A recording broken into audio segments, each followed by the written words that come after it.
मधुबन के बाबा, मधुबन के बाबा मुरली वाले, आपका क्या कहना, आपका क्या कहना। मधुबन के बाबा मुरली वाले, आपका क्या कहना, आपका क्या कहना। शांति। आज का मुरली 8/3/2024। प्रातः मुरली। ओम शांति। बाप दादा मधुबन। मीठे बच्चे, बाप की सकाश लेने के लिए खुशबूदार फूल बनो। सवेरे सवेरे उठकर याद में बैठ प्यार से बाबा से मीठी मीठी बातें करो। प्रश्न: बाप को सब बच्चे नंबरवार याद करते हैं, लेकिन बाप किन बच्चों को याद करते हैं? उत्तर: जो बच्चे बहुत मीठे हैं, जिन्हें सर्विस के बिना और कुछ सोचता ही नहीं, जो अति प्रेम से बाप को याद करते, खुशी में प्रेम के आंसू बहाते, ऐसे बच्चों को बाप भी याद करते हैं।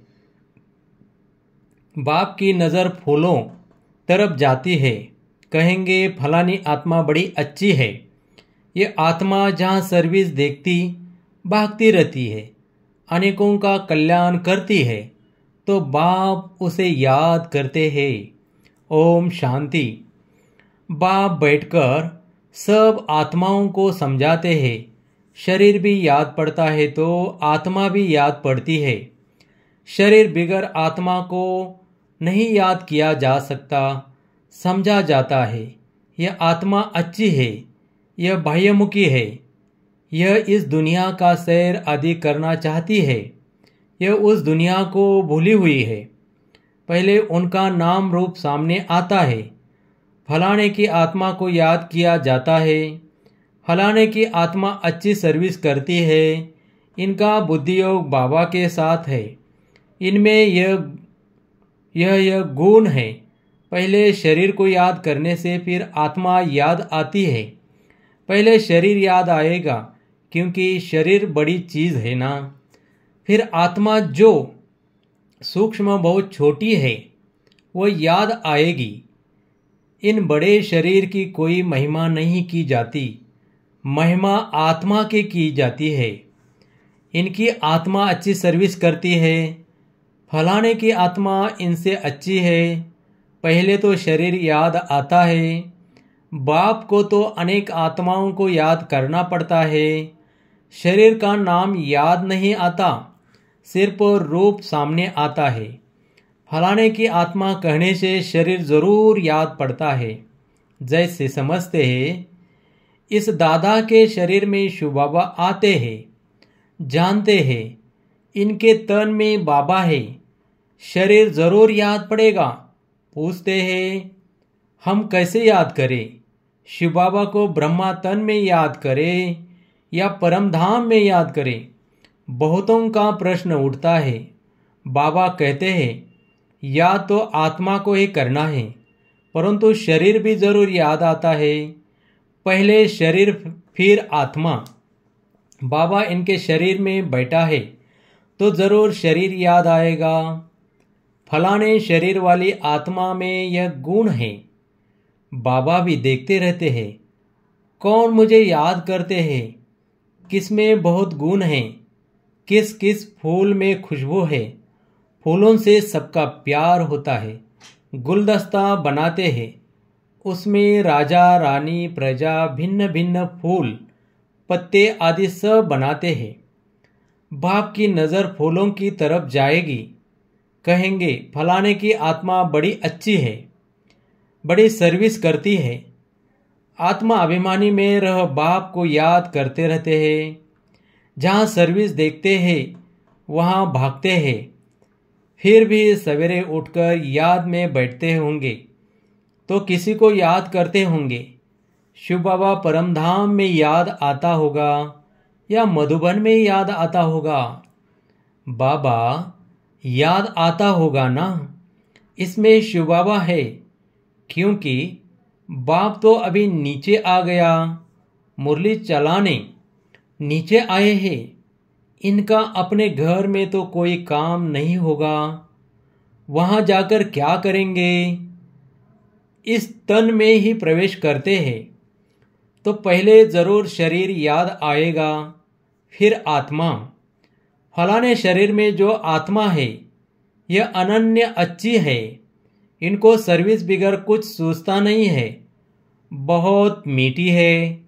बाबा बैठे रहते हैं, सबको देखते रहते हैं। फलानी बच्ची बहुत अच्छी है, बहुत याद करती है। बांधेली बच्चों को विकार के लिए कितनी मार मिलती है, कितना प्रेम से याद करती होगी। जब बहुत याद करती है तो खुशी के मारे प्रेम के आंसू भी आ जाते हैं। कभी कभी वह आंसू गिर भी पड़ते हैं। बाबा को और धंधा क्या है, सबको याद करते हैं। बहुत बच्चियां याद आती है, फलाने की आत्मा में दम नहीं है, बाप को याद नहीं करती, किसी को सुख नहीं देती, यह अपना ही कल्याण नहीं करती। बाप तो यही जांच करते रहेंगे। याद करना माना सकाश देना। आत्मा का कनेक्शन परमात्मा के साथ रहता है ना। एक दिन आएगा जबकि बच्चे योग में बहुत रहेंगे, यह भी किसी को याद करेंगे तो झट साक्षात्कार होगा। आत्मा तो है छोटी बिंदी, साक्षात्कार करे तो भी कोई समझ न सके, फिर भी शरीर ही याद आता है। आत्मा है छोटी परंतु याद करती है तो उनकी आत्मा पावन बनती जाती है। बगीचे में वैरायटी फूल होते हैं, बाबा भी देखते हैं, यह बहुत अच्छा खुशबूदार फूल है, यह इतना नहीं तो पद भी कम होगा। बाबा के जो मददगार बनते हैं वही ऊंच पद पाते हैं। वह भी जो बाप को याद करते रहते हैं। ब्राह्मण से ट्रांसफर हो देवता बनते हैं। यह वर्णन भी संगम पर ही कर सकते हैं कि यह दैवी फूल है या असुरी फूल है। फूल तो सब है परंतु वैरायटी बहुत है। बाबा भी याद करते रहते हैं। टीचर अपने स्टूडेंट को याद करेंगे ना, यह कम पढ़ते हैं, दिल में तो समझेंगे ना। यह बाप भी है, टीचर भी है। बाप तो है ही, टीचर पने का जास्ती चलता है। टीचर को तो रोज पढ़ना है, इस पढ़ाई की ताकत से वह पद पाते हैं। सुबह को तुम सब भाई बाप की याद में बैठते हो, वह सब्जेक्ट है याद की। फिर मुरली चलती है, वह है पढ़ाई की सब्जेक्ट। मुख्य है ही योग और पढ़ाई। उनको ज्ञान और विज्ञान भी कहा जाता है। यह ज्ञान विज्ञान भवन है जहाँ बाप आकर सिखलाते हैं। ज्ञान से सारे सृष्टि की नॉलेज मिल जाती है। विज्ञान माना तुम योग में रहते हो जिससे तुम पावन बन जाते हो। तुमको अर्थ का पता है। बाप बच्चों को देखते रहते हैं। देही अभिमानी बनने से ही भूत निकलेंगे, ऐसे नहीं। सबके भूत फट से निकल जाएंगे। हिसाब किताब जब चुप्त हो फिर चलना अनुसार ही पद पाएंगे। हिसाब किताब जब चुप्त हो फिर चलन अनुसार ही पद पाएंगे। क्लास ट्रांसफर होते हैं। इस दुनिया का ट्रांसफर नीचे हो रहा है और तुम्हारा ऊपर हो रहा है। कितना फर्क है। वह कलियुगी सीढ़ी नीचे उतरते जाते हैं और तुम पुरुषोत्तम संगम युगी सीढ़ी ऊपर चढ़ते जाते हो। दुनिया तो यही है, सिर्फ बुद्धि का काम है। तुम कहते हो हम संगम युगी है। पुरुषोत्तम बनाने लिए बाप को आना पड़ता है।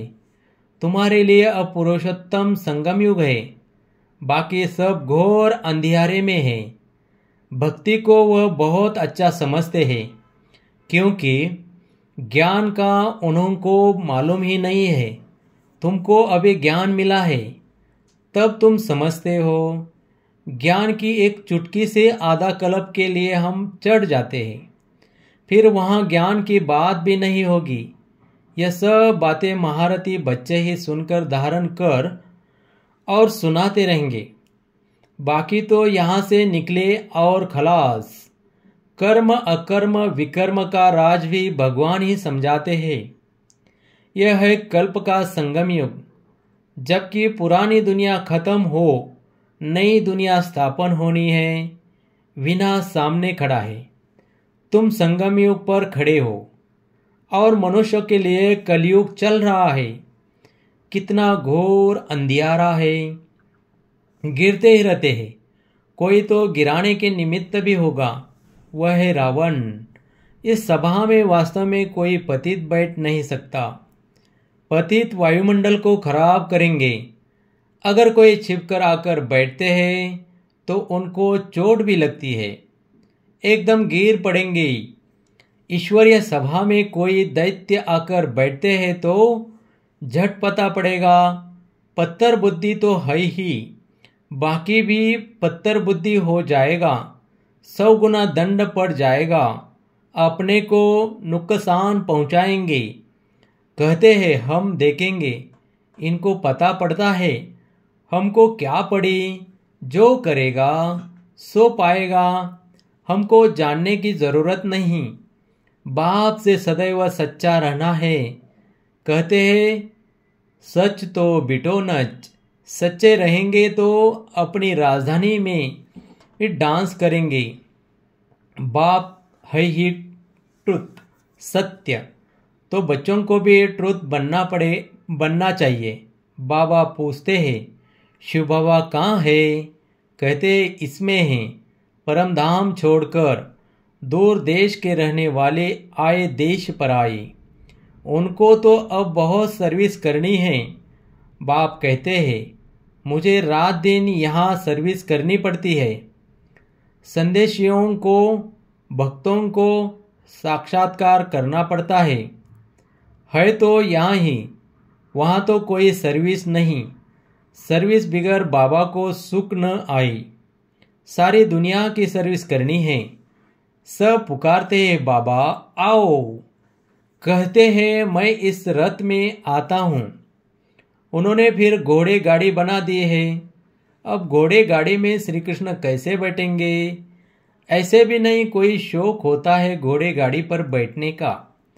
देही अभिमानी और देह अभिमानी बनने की बातें संगम युग पर ही होती है। और सिवाय बाप के यह बातें और कोई समझा भी नहीं सकते। तुम भी अभी जानते हो, पहले नहीं जानते थे। क्या कोई गुरु ने सिखाया? गुरु तो बहुत किए, कोई ने भी नहीं सिखाया। बहुत लोग गुरु करते हैं, समझते हैं कोई से शांति का रास्ता मिल जाए। बाप कहते हैं शांति का सागर तो एक बाप ही है। वह साथ ले जाते हैं। सुखधाम शांतिधाम का किसी को पता ही नहीं है। कलयुग में है शूद्र वर्ण, पुरुषोत्तम संगम युग पर है ब्राह्मण वर्ण। इन वर्णों का भी तुम्हारे सिवाय कोई को पता नहीं है। यहाँ तो सुनते हैं, बाहर निकलने से सब कुछ भूल जाते हैं। धारणा होती नहीं। बाप कहते हैं कहाँ भी जाते हो, बैच पड़ा हो, इसमें लज्जा की बात नहीं है। यह तो बाबा ने बहुत कल्याण के लिए बनाया है। किसी को भी समझा कर दो।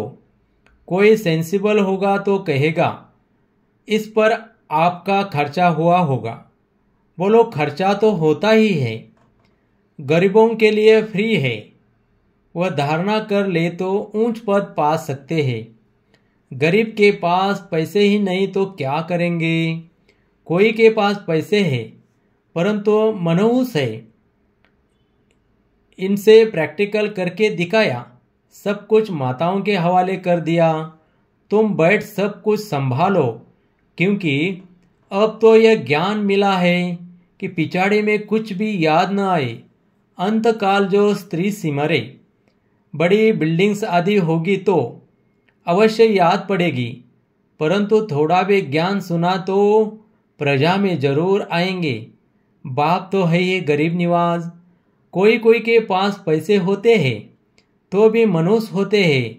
ऐसे नहीं समझते कि पहला वारिस तो शिव बाबा है, भगवान वारिस तो भक्ति मार्ग में भी है।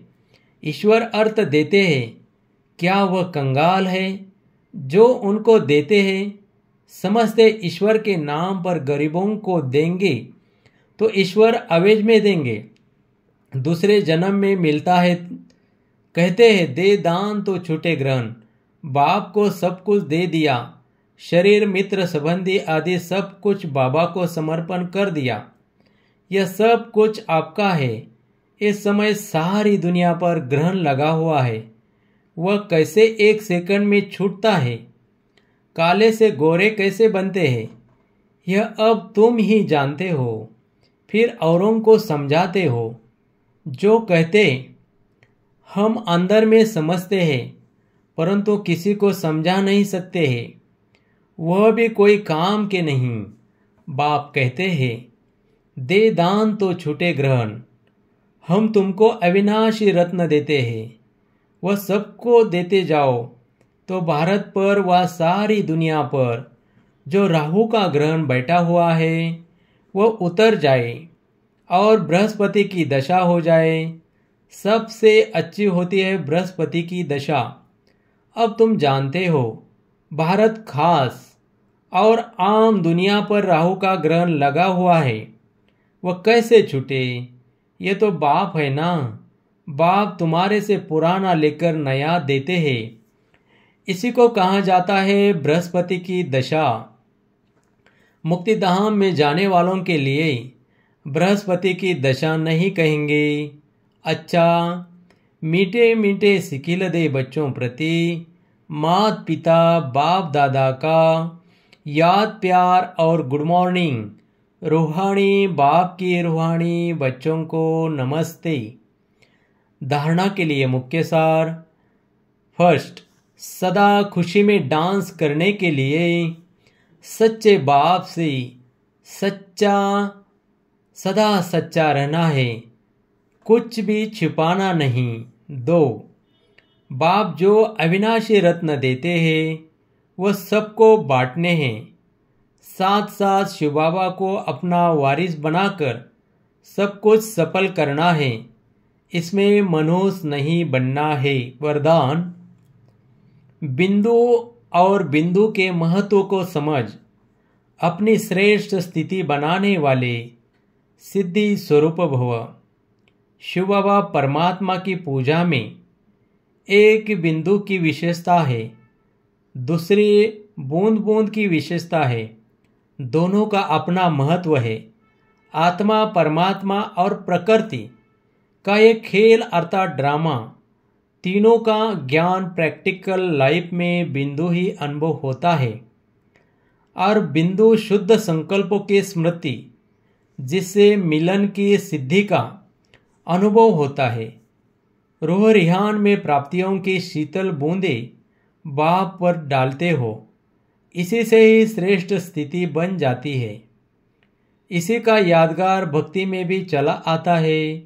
स्लोगन, ज़्यादा बोलने से दिमाग की एनर्जी कम हो जाती है, इसलिए शॉर्ट और स्वीट बोलो। ओम शांति, ओम शांति।